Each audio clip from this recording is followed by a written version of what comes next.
Tirupati agriculture కళాశాల వద్ద NG రంగ వ్యవసాయ కళాశాలలో పనిచేస్తున్నటువంటి కాంట్రాక్ట్ కార్మికుల తమ న్యాయమైన డిమాండ్ల కోసం సిఐటియు ఆధ్వర్యంలో వినూత్న పద్ధతిలో ఉరితాళ్లతో నిరసన గళం వినిపించారు.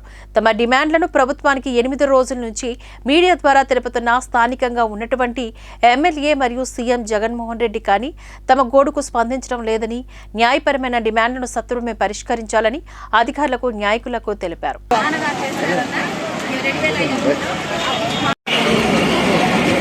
అన్న మేము రోడ్డు మీదకి వచ్చి ఒంటరి మహిళ అయినా కూడా నేను రోడ్డు మీద వచ్చి ఒక ప్లేట్ భోజనం తెచ్చుకొని తినాలి అంటేనే నా కష్టం నన్ను బతికేదానికే. నా అట్లా ఒంటరి మహిళలు ఎంతమంది ఉన్నారో చూడన్నా. నా ఒంటరి మహిళ నేను ఒకటి ఫీల్ అవ్వలేదన్నా. ఇక్కడ ఉండే వాళ్ళందరూ నాతో సమానమే. అలాగని మేము రోడ్డుకి వచ్చామన్నా. ఎందువల్ల అంటే మీరు ఇచ్చిన హామీ నెరవేర్చలేదు కాబట్టి మేము బయట వచ్చామన్నా.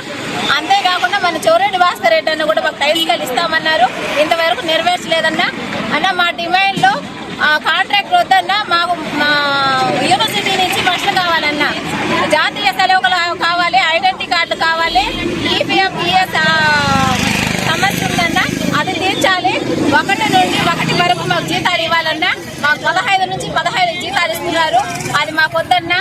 అన్న ఇంకొకటి, మాకు 3 నెలలకి 4 నెలలకు జీతాలు ఇస్తున్నారన్నా. మాకు అది పద్ధతి కాదన్నా. మేము డోకరాలు కట్టుకోవాలి, బాడుగులు కట్టుకోవాలి. ఇచ్చిన గవర్నమెంట్ స్థలాలు కూడా మాకు ఇంతవరకు చూపించలేకుండా మేము బాడుగులు కట్టుకొని అల్లాడుతున్నామన్నా. అంతేకాకుండా మీరు ఇచ్చిన